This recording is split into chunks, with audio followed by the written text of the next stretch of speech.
Democracia TV, para todo el mundo.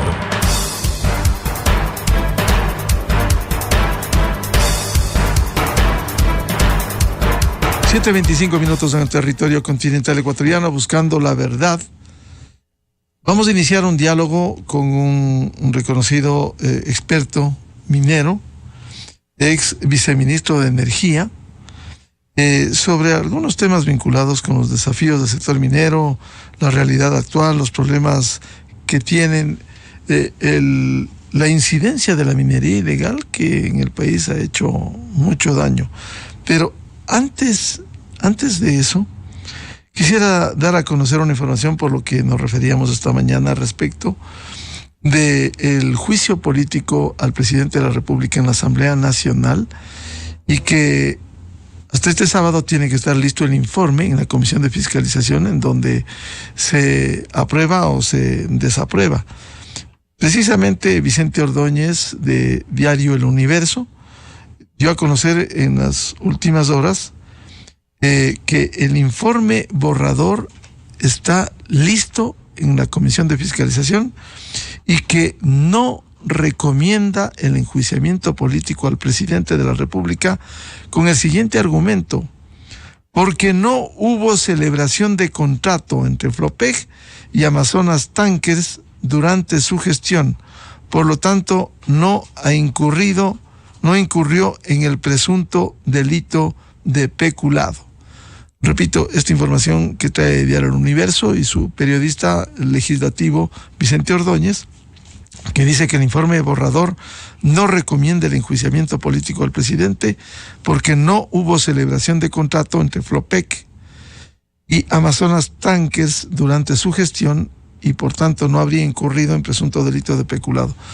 Allí se explica el por qué están rabiosos los sectores de la oposición, que a como dé lugar quieren obligar a que salga un informe porque ellos deciden así. Aquí no hay autoridades, no hay nada, sino la presión de los votos para que salga un informe favorable para el juicio político.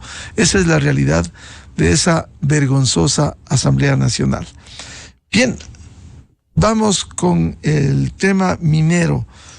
Ingeniero Benalcázar, ¿cuáles son los desafíos que tiene en medio de esta realidad cuando hay problemas? Ha habido avances, ha habido generación de impuestos por las tareas que hace la minería legal, y siempre repetimos, a la que hay que controlarle, que respete el medio ambiente, que cumpla con los dictámenes ambientales, que cumpla con el ordenamiento jurídico, pero que permita desarrollar esto que está bajo tierra y que es una enorme riqueza que tiene el Ecuador.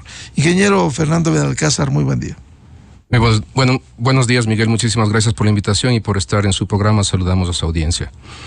Creo que lo que estamos viviendo ahora, en este segundo trimestre del 2023, es una de las situaciones más conflictivas y problemáticas que ha vivido el sector minero, específicamente arrancando en la firma del Acuerdo de Paz de junio del 2022, en donde el gobierno, a través de algunas personas representadas y que ya no son parte de este gobierno, aceptaron y firmaron temas sumamente complicados que han comprometido al sector y de paso a cualquier sector que requiere una licencia ambiental en este país. ¿A qué me refiero? Uno de los puntos claves que se firmó ahí llevó a una moratoria del sector minero, del sector petrolero. Se establecieron criterios para que las organizaciones firmantes, las organizaciones indígenas puedan evaluar técnicamente los proyectos mineros existentes, incluyendo las dos únicas minas a nivel industrial que existen en el país, entre otras cosas. Se comprometieron a definir y establecer una ley de consulta previa, libre e informada, una deuda que el Estado ecuatoriano tiene desde hace 25 años tras firmar el acuerdo formal del OIT 169 y que hasta la fecha esta ley no ha existido, pese a varios intentos, pese a resoluciones y sentencias de la Corte Constitucional que exige del legislativo, no del ejecutivo, la creación de la ley orgánica para tal propósito. Y algo radicalmente importante, también siguiendo sentencias de la Corte Constitucional, una ley de consulta ambiental. Esa ley de consulta ambiental se definió en esa fecha. Finalmente, tras un decreto ejecutivo que estableció la consulta prelegislativa requerida para hacer un cambio de un reglamento orgánico del Código, un cambio en el reglamento del Código Orgánico Ambiental permitiría hacer esa consulta. Se comenzó en la primera semana de marzo del 2023. Si todo sale como está planeado, es de esperarse que a finales de la próxima semana se pueda contar ya con esa ley de consulta ambiental. Pero aquí viene lo interesante: el desorden en el que siempre vive este país y la manipulación del sistema judicial. La CONAIE también presentó de manera inmediata una acción de inconstitucionalidad de dicho decreto ejecutivo, lo cual sería gravísimo para el sector. ¿Eso está dónde? Eso está en la Corte Constitucional al momento, pero como digo, está previsto la próxima semana que desde el Ejecutivo, desde Presidencia, ya salga aprobado, después de un proceso que ha tomado basado en este decreto ejecutivo de la consulta prelegislativa, el cambio al reglamento que permitiría ya tener estructuradamente la ley de consulta ambiental, más que una ley, todo el proceso de la consulta ambiental, que ha sido el argumento utilizado por Corte Constitucional y por otros tribunales de la justicia para suspender, revocar licencias, parar proyectos de toda índole. El mejor ejemplo es a finales de marzo, por ejemplo, la licencia ambiental emitida por el Ministerio del Ambiente fue revocada para un proyecto de la empresa nacional minera en asociación con la empresa Codelco. Esto fue para el proyecto Yurimagua, en el cual en la sentencia se revoca la licencia, pero también se dice deberá cumplirse con la ley de consulta, que en su momento no hay ninguna ley de consulta, ni al momento mismo hoy. Es de esperarse para la próxima semana que se podría contar con eso.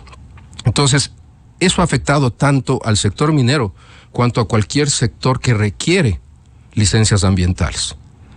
Y aquí es un tema de análisis muy interesante. El Ministerio del Ambiente no tiene capacidad instalada para despachar 127 casos, 127 solicitudes de licencia en manos de 3 técnicos al momento, porque en el plan que ellos tenían de incorporar 90 técnicos estratégicamente, no han podido hacerlo porque no ha habido asignación de fondos del Ministerio de Economía y Finanzas. Situación similar a lo que nos pasó a nosotros en la administración de la que yo fui parte cuando funcionamos las agencias de regulación y control. Teníamos que recibir fondos en 5 meses para recontratar 70 funcionarios de la Agencia de Regulación y Control Minero, cosa que pasó 2 años y medio después, y fue en esta administración que se asignó fondos y pudieron contratar a 30 técnicos. Eso es muy preocupante, porque esas 127 licencias no es un proceso fácil. El rato que esta ley de consulta ambiental entre en vigencia, a esperarse la segunda o tercera semana de este mes, no hay capacidad humana que con 3 técnicos puedan despachar. Y ahí vendrán los típicos problemas. ¿Quién decide la prioridad? De esas 127, ¿cuál va primera, cuál va segunda, cuál va 127? ¿Cómo se va a definir eso? Y eso genera situaciones en donde seguirá trabado el sector. Mientras no se solucionen estos inconvenientes, el tema de las consultas, que es fundamental, incluso en el acuerdo que no se ha reconocido desde el sector indígena, se habló de la aprobación de la ley de consulta previa e informada. ¿En qué estado está? La ley de consulta previa, libre e informada, bajo 2 sentencias de la Corte Constitucional 2010 y la última 2019, se definía al legislativo que hasta diciembre del 2019 podía y debía presentar ya una ley orgánica de consulta previa, libre e informada. Aquí es muy importante hacer un análisis. El tema de esta ley y su inexistencia se contrapone con puntos claves de la Constitución. Por ejemplo, en el 57.7.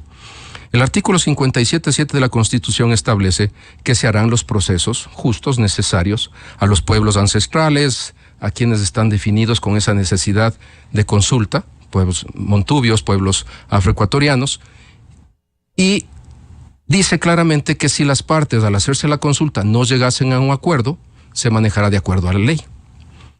La autoridad máxima recurre a una ley inexistente, porque esa ley es la que estamos justamente debatiendo. Por intereses de toda índole que pueden ir desde políticos hasta económicos, nunca ha trascendido esto. si bien, como usted dice, los indígenas firmaron un acuerdo en junio 30, y después decidieron que no continúan los procesos, justamente es en ese proceso de preparación de estos borradores de ley, y más aún de este específico, en donde había una dicotomía total o una separación total entre las aspiraciones indígenas que buscan que dicha ley les dé el poder de veto. Poder de veto quiere decir yo me opongo y se acabó.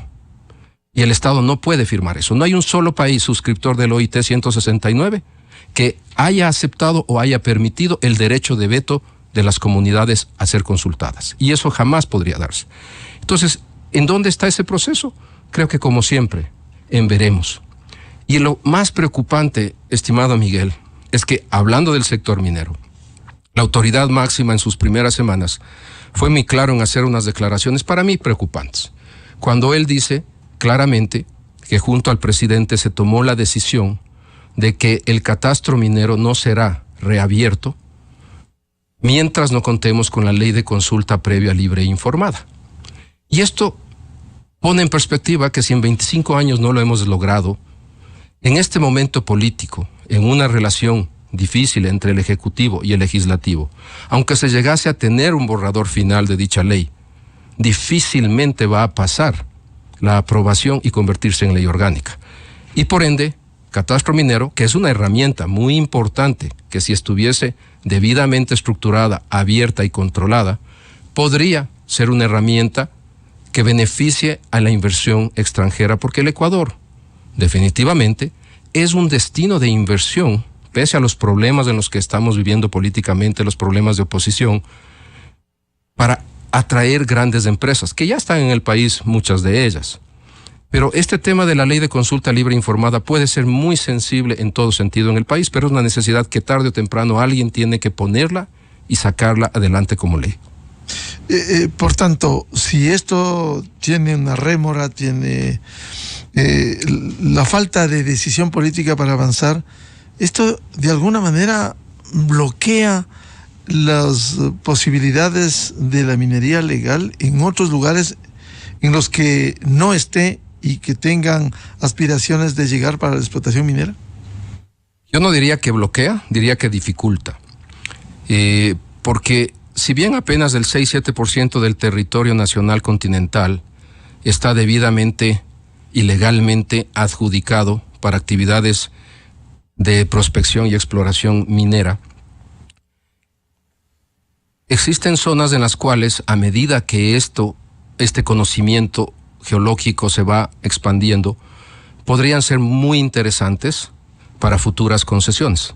El Estado no tiene capacidad alguna para invertir, porque la prospección y la exploración minera es muy costosa y es exigente de capitales iniciales por periodos largos, 8 a 10 años, en donde el Estado lo que hace es delegar ese recurso natural que es de su competencia total a un tercero, generalmente privado, nacional o extranjero, para que prospecte, para que busque.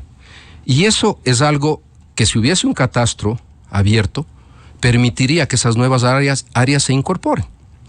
Por otro lado, en las zonas en donde existe concesiones, muchas de ellas en procesos de obtener licencias o permisos ambientales, que se demoran años, no hablo semanas, años, 3-4 años para tener, optan por hacerse de la vista gorda a los concesionarios y permitir que hayan actividades, unas legales. La ley permite los contratos de operación, es decir, si yo no tengo capacidad económica ni habilidad instalada y alguien más puede operar para mí, yo sigo responsable como concesionario ante el gobierno de los temas ambientales, sociales, económicos, y puedo dar un contrato para que alguien opere, desarrolle y explote esos recursos. Se pagan los impuestos, se pagan regalías, pero yo sigo siendo responsable. Ese es el mecanismo legal. Pero lo que sucede también es que hay mecanismos fuera de la ley, en donde no hay contratos de operación y comienzan los procesos de explotación ilegal de esos recursos. Y el otro extremo es, obviamente, sin que haya acuerdo con el concesionario, se comienza a explotar y meterse y hacer grandes daños ambientales y hasta sociales, como vimos en Buenos Aires. En Buenos Aires hay 5 concesiones en manos de una empresa australiana de buen nivel y de buen nombre. Y es ahí en donde fueron invadidas una de sus concesiones, porque había una veta, entre comillas, superficial, en donde era factible hacer lo que se hizo, y por casi 2 años se explotó ilegalmente. La minería ilegal tiene unos tentáculos tan fuertes que, más allá de lo económico, pueden influir e incentivar el crecimiento de áreas en donde hay recursos y estos van a ser explotados de cualquier manera. Y estos tentáculos muy fuertes que usted dice, ingeniero Fernando Benalcázar, de la minería ilegal, pudiera decirse que casi está tomado, aupado por sectores que debieran controlar, como la agencia, perdón la redundancia, la agencia de control, los gobiernos autónomos descentralizados. Es decir, no se pueden tomar medidas a fin de evitar, porque este no es un asunto tan pequeño cuando se usa máquinas grandes para la explotación ilegal e irracional. Así es, y no es una aseveración mía ni una afirmación cruda que yo hago, sino las evidencias y la realidad que vemos. Tomando sus propias palabras, maquinarias. ¿Cómo es posible que haya más de $60 millones en maquinarias confiscadas de acuerdo a la ley y como establece el reglamento respectivo a las actividades de minería ilegal, que en el Yutsupino, enero del 2022, hay más de 247 máquinas confiscadas y siguen ahí tiradas en el Tena, literalmente tiradas? $60 millones de maquinaria. Nadie reclama. No hay un solo preso hasta el momento. Si usted ve en redes sociales, gente aguas abajo en el río Napo sigue denunciando la actividad bajo la sombra de libre aprovechamiento, que es algo que la ley... Con otras retroexcavadoras que cuesta muchísimo. Exactamente. Pero aquí decía, ingeniero Benalcázar, hay un involucramiento de diferentes sectores. ¿Cómo se vende con facilidad en una economía de mercado? Se lo puede hacer, pero que no se identifique plenamente para qué va. Si es para minería ilegal, por lo menos debiera identificarse de dónde proviene, cómo compraron, en qué condiciones. Así es, así es. Yo recuerdo hace años, cuando yo iniciaba mi carrera de ingeniero civil, estamos hablando en la época del 87, 88, cuando estaba en los últimos años, cuando una maquinaria, un tractor, era adquirido por cualquier constructora o cualquier empresa, era debidamente registrado en el Ministerio de Obras Públicas para el propósito y la utilización y en dónde se iba a utilizar eso.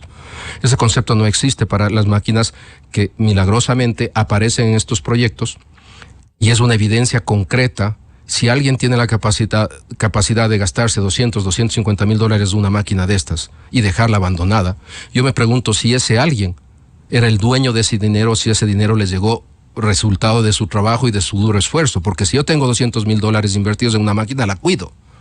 Pero resulta que hay evidencias o hay casos en los cuales el señor X es el simple figurete que compró la máquina, pero no tiene ninguna capacidad económica, y fue alguien utilizado para hacer la adquisición de esa máquina, financiada por el dinero proveniente de actividades ilegales de otra zona o de otra área. Entonces, eso sí hay. Y creo que yo creo que las unidades de investigación trabajan sobre eso. Es muy difícil el control. No se olvide que apenas hace 4 meses exactamente, la Agencia de Regulación y Control nombró a un coordinador técnico de minería de la línea del ministro actual.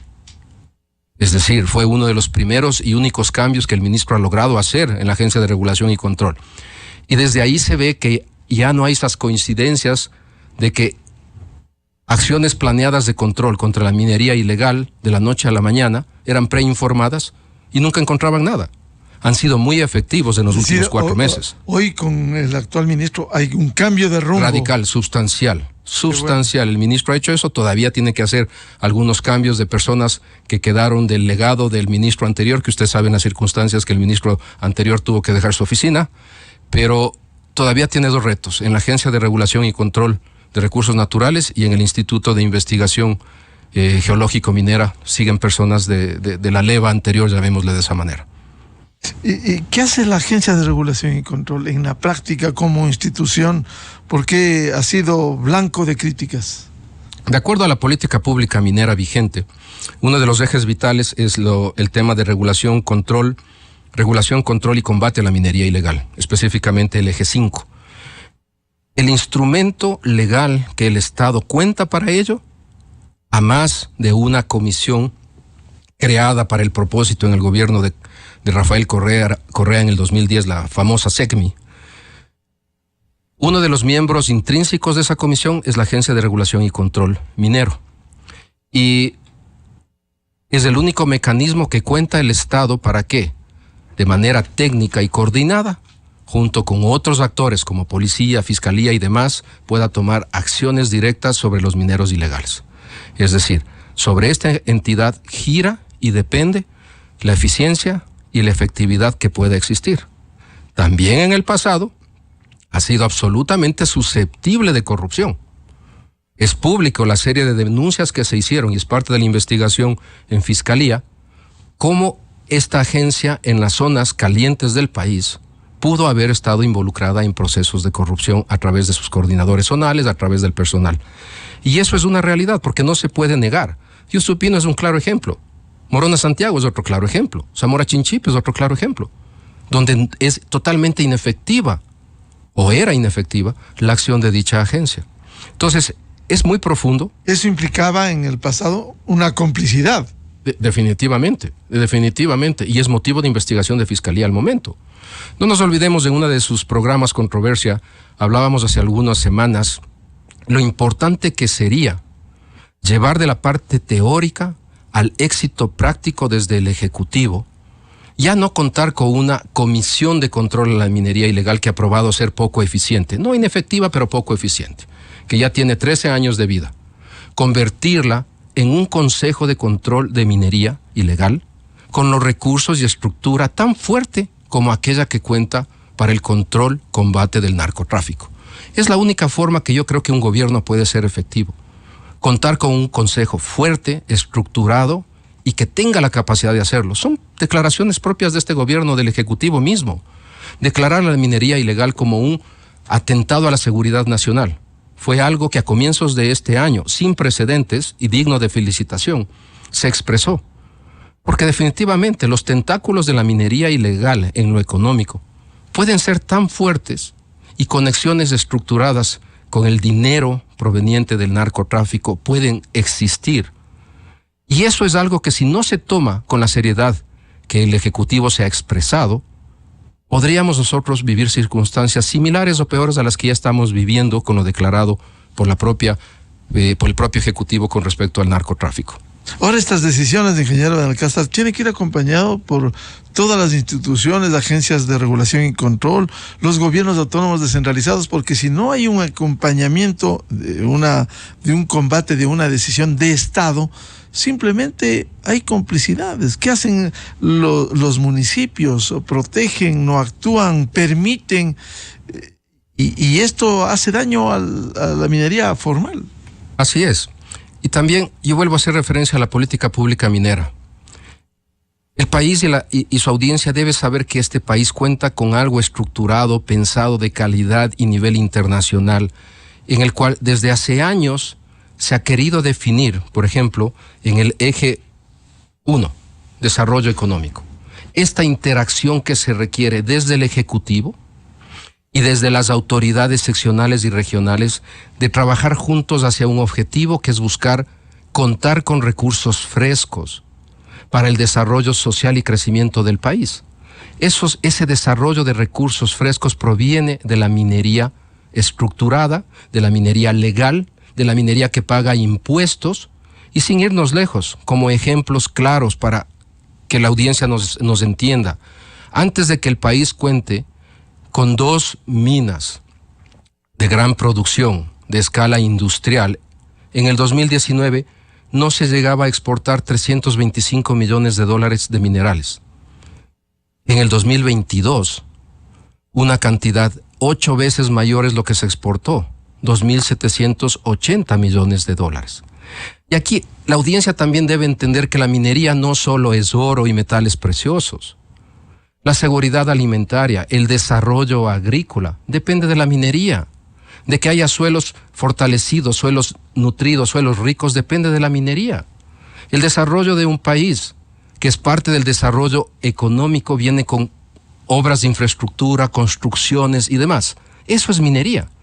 Y la calidad de vida que hoy día tenemos, todos los seres humanos, está atada a la minería. Se habla tanto de la transición energética, recursos naturales vitales para que pueda haber energías renovables son los minerales.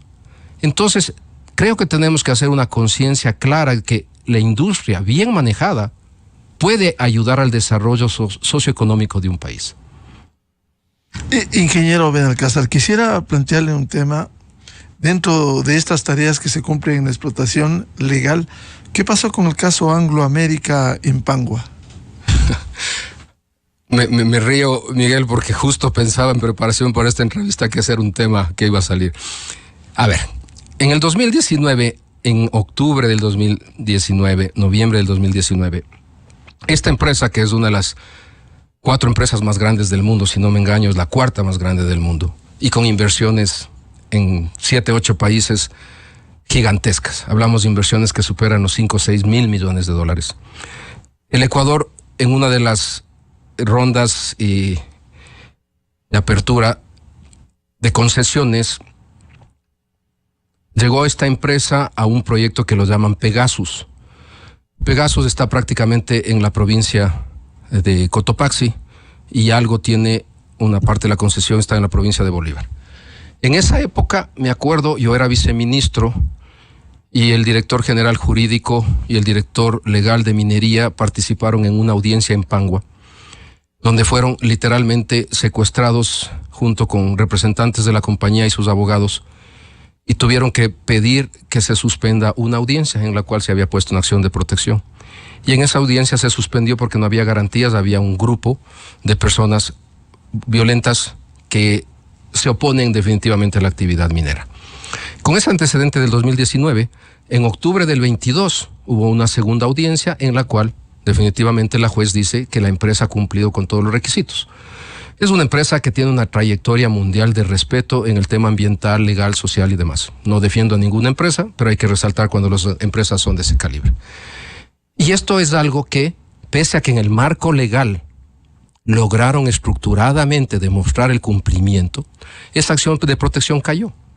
Líderes de oposición al tema minero, que hasta fueron candidatos a la presidencia, y otros que han dejado la cátedra y el mundo de la abogacía y son totalmente radicales, estuvieron presentes en estas audiencias. O sea, juristas que se prestan para esto. Sí, y que son radicalmente opuestos al desarrollo minero y demás. Yo asumo que van caminando a las audiencias desde Quito, porque si odian a la minería, no sé cómo pueden coger un carro o coger un transporte que utiliza minerales. Y como no tuvieron éxito y tampoco hubo apelaciones, porque no había bases para hacer una apelación, decidieron hacer una amenaza formal. Esa amenaza formal, aprovechando el momento político, el movimiento indígena, entre comillas, el poder que se le ha dado a las organizaciones indígenas, de amenazar que hasta el 29 de abril la empresa tenía que salir, sea como sea. Debo reportar, contradictoriamente en una entrevista que di a un medio internacional, que al momento no ha pasado nada, porque ha habido un giro sustancial. El problema interno en la organización indígena, problema interno en la organización política indígena, la presencia formal de la policía y los militares, y justamente han prestado cuidado y hay presencia policial en el área de campamento de la concesión. Entonces, ha cambiado el marco y la situación momentáneamente. Esta es una gran empresa que sería para el país una pérdida dejar de contar con una de las grandes inversionistas que tienen un brazo financiero muy fuerte y un histórico sustancial. Le doy un ejemplo. Perú. Estuvieron trabajando 5 años y medio en uno de las minas actuales de cobre más importantes del mundo, que es Yabeco. Están ya 3 meses operando. 5.500 millones de dólares de inversión. Tecnología de punta, manejo de agua excepcional. El Ecuador es eso lo que busca y siempre buscó al atraer grandes mineras que puedan hacer la diferencia. Y si hemos hecho diferencia con 2 minas, proyectémonos a los próximos 10, 15 años y la diferencia será sustancialmente más profunda y veremos no un beneficio en 1 o 2 provincias, sino en 24 provincias del país. Y en Pangua hay enormes recursos mineros, hay minerales que permitan explotar, como es el caso de Anglo América. El hecho de que Anglo American esté ahí y continúe empujando es porque tiene mucho interés en 2 minerales preciados para ellos, cobre y oro. Ese es un claro indicador que el potencial está siendo confirmado y ratifica el interés de una empresa de ese calibre, indiscutiblemente. Ahora, ¿cuáles son los desafíos, cuáles son los problemas que tienen para avanzar en el sector formal de la explotación minera? La falsa oposición antiminera radical que se quiere implantar. Y digo falsa porque pueden haber personas sinceras y perfectamente convencidas de que los minerales no sirven para nada, pero su estilo de vida estoy seguro que se contradice con lo que predican. No puedo imaginarme que haya una persona en este mundo radicalmente antiminera que no tenga un iPhone o un teléfono de alta tecnología, minería pura. No me imagino que lleguen caminando al centro del Chocó andino porque no toman un vehículo o no cogen un medio de transporte que usa minería. Entonces es contradictorio y difícil para mí de entender. Y una cosa que se evidencia regular constantemente es que donde nos ponemos a cerrar puertas formales a la minería legal, aquella que es controlada, regulada, concesionada legalmente y que paga impuestos, siempre se abren puertas para la minería ilegal. Le doy un ejemplo clarísimo. En la zona aledaña a Tulipe hay 2 poblaciones que han hecho minería toda la vida. Y donde estén o no estén cerradas las puertas de las concesiones mineras, que hay pocas concesiones mineras en esa zona del Chocó, van a seguir trabajando. La diferencia está que de manera ilegal y fuera de la ley producen, sacan minerales ricos, en este caso oro, y lucran para ellos. Si las concesiones legales estarían trabajando y formalmente operando, en un momento dado, a futuro, podrán generar ingresos para el Estado. Entonces, coger y generalizar no y punto, con una visión sesgada de que la minería es daño y destrucción ambiental, porque se asocia a las imágenes que vemos en la televisión de la minería ilegal, cuando la minería legal estructurada usa principios y diseños de ingeniería del más alto nivel. Claro que hay excepciones como en todo en la vida. Claro. Pero por eso es importante que el Estado proteja y obligue con rigurosidad que haya una explotación absolutamente respetuosa del ambiente, que cumplan las ordenanzas, que cumplan con el Estado, de tal manera que aquí no quede un viso de una irregularidad desde la minería formal. Así es, y ese es el punto clave, Miguel. Si el Estado tuviese la capacidad de dar los recursos, la habilidad formal para que las agencias de regulación y control no caigan en las tentaciones de la corrupción, cuenten con la cantidad de personal capaz, entrenado y habilitado, sería mucho más fácil. Y es ahí en donde, contradictoriamente con lo que yo decía, la consistencia de que todas las entidades del Estado trabajen juntas hacia un objetivo social que es el desarrollo social a través de un instrumento que es el desarrollo de la minería, se dé. Pero como eso no se da, el ejemplo que le digo, técnicos para emitir las licencias ambientales ahora que salga formalmente esta ley de consulta ambiental. 3 técnicos para 127 licencias, porque el Ministerio de Economía y Finanzas no asignó los recursos. Es inconcebible. Entonces van a haber problemas y situaciones en donde puede dar lugar a corrupción. Si yo soy el 125 y mi proyecto está a punto de arrancar, necesito subir al piso, al nivel 1 o 2 porque hay 3 técnicos. Puede ser que se den esas situaciones. Entonces nos falta tener una consistencia, una visión global de la necesidad desde el Ejecutivo y sus diferentes ministerios para trabajar con un objeto común por el crecimiento del país. Usted ve con buenos ojos, buenas perspectivas. Tenemos enormes recursos que permitan, si se lo hace formalmente, legalmente, puede dar más réditos de los que hasta ahora, de manera incipiente, ha dado la explotación minera legal. En este punto no me atrevo a decir ya que es incipiente, porque actualmente la minería es el tercer rubro de exportación. Actualmente es el tercer rubro de exportación del país. Hacia finales del 2023 probablemente se mantenga como el tercero. Nunca creo que le supera al banano todavía con 2 minas y la minería, pequeña minería. Pero seguirá creciendo y veremos una estabilidad probablemente en el rango de 3.000 millones por los próximos 2-3 años. Si se incorporasen minas, como estaba inicialmente planificado, dando continuidad al trabajo que venía del gobierno anterior, y llegasen a incorporarse por lo menos 2 minas más antes que este gobierno salga, que le veo muy duro y muy difícil, en algo incrementaremos la producción a partir del año 26. Porque una cosa es decir, tienen la licencia ambiental, arranquen construcción.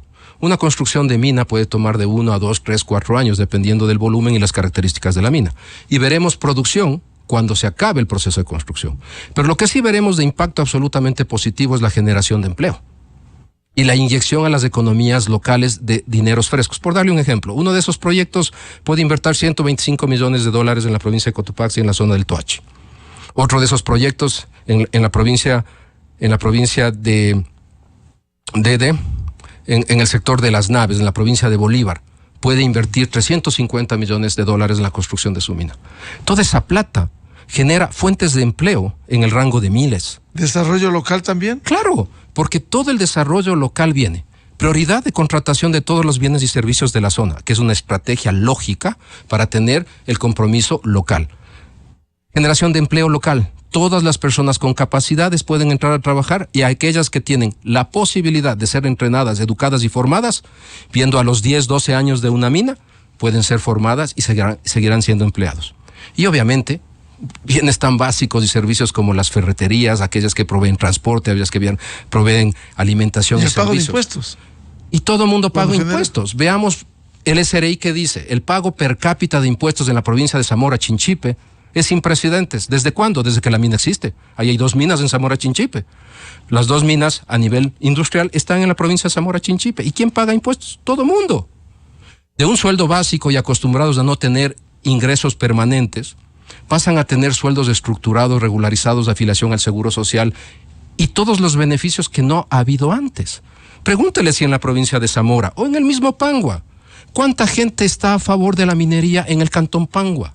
Y es una minoría extrema, como le digo, personas con otros tintes e intereses políticos que se oponen. Pero ¿cuánta gente en Pangua es empleada y goza de los beneficios de prestar trabajos, bienes y servicios a las mineras que llegan? Entonces hay una contradicción absurda. Y son las minorías que, a diferencia de los que pueden tener afinidad con el sector, tienen poder económico o tienen poder de intimidación. Lo que está pasando ahorita, la justicia indígena, las guardias indígenas para proteger los territorios ancestrales. Eso sucedió en el proyecto Curipamba, donde fue atacado el campamento, más de 100 personas destruyeron, quemaron todo. Y se hablaba que había vinculación de estas guardias indígenas, por la forma como llegaron, actuaron y fueron eficientes. Fue el último ataque formal que hubo hace pocos meses, precisamente para otra empresa canadiense, que es uno de los 2 ejemplos que yo le citaba de inversiones del rango de 350 millones. Y la gente se queda sin empleo. La gente vuelve a sentir la necesidad de tener un ingreso fijo, un seguro social, un amparo de jubilación o médico. Y eso es lo que se compromete por estos grupos extremos. Bien, un gusto dialogar sobre estos temas mineros tan importantes para el desarrollo del país. Insisto, de manera formal, controlada, respetuosa del ordenamiento jurídico, que es fundamental. Al ingeniero Fernando Benalcázar, ex viceministro de Energía, muchas gracias por la presencia aquí en la revista de Opinión Democracia. No, a usted, Miguel, y siempre disponible para sus invitaciones. Seguiremos hablando porque esto continúa en desarrollo. Y siempre usted nos invita. Muchísimas gracias. Muchas gracias, muy amable. 8:03 minutos en el territorio continental ecuatoriano, buscando la verdad. Vamos a una pausa publicitaria y ya volvemos con el tema la controversia en la selección de postulantes para la renovación parcial del Consejo Nacional Electoral. Otro hecho cuestionable que vamos a conocer de inmediato. Invitados, el doctor Medardo Leas, expresidente del Tribunal Supremo Electoral, el licenciado Lolo Echeverría, articulista, y la ingeniera politécnica Anabel Chacón, experta electoral, matemática y catedrática.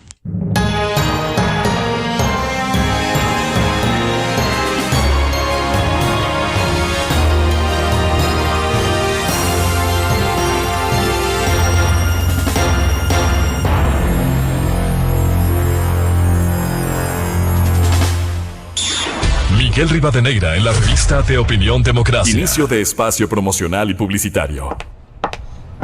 ¡Uy, qué rico huele!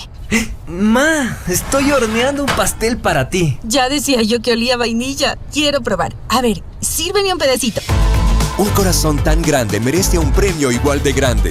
Durante el mes de mamá, gana $20,000 por tus consumos con tarjetas Banco Pichincha. Además, recibe un bono de millas Pichincha Miles.